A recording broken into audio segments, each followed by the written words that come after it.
اعوذ باللہ من الشیطان الرجیم بسم اللہ الرحمن الرحیم الحمد للہ رب العالمین۔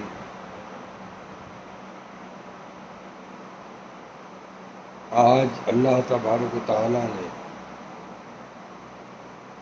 یہ دکھا دیا کہ جب قومیں، جب مسلمان یکجا ہو جائیں تو یہود و نصارہ کی شامت ہے۔ آج پاکستان نے ہی سربلندی کر کے دکھائی ہے،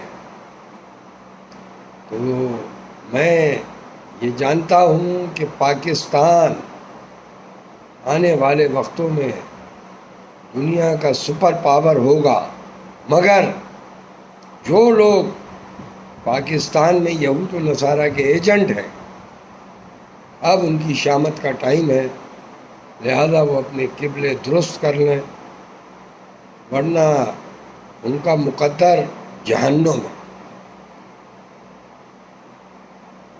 اللہ کا دین غالب ہو کر رہے گا اور اللہ کا وعدہ ہو کر رہے گا۔ میں تمام لوگوں کو، تمام مسلمانوں کو جاگنے کی تلقین کرتا ہوں، ہوش میں آئیں اور اپنے ملک سے محبت کریں، مسلمانیت سے محبت کریں، اور اللہ تبارک و تعالیٰ نے پاکستان کو جو اعزاز عطا کیا ہے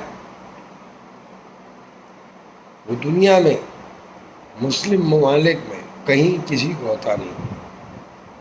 لہذا ہم اپنے ملک سے محبت کریں، اپنے دین سے محبت کریں اور ہوش میں آئیں۔ یہ سب دنیا عرضی ہے، آخرت کی تیاری۔ وما علینا الا البلاغ المبین۔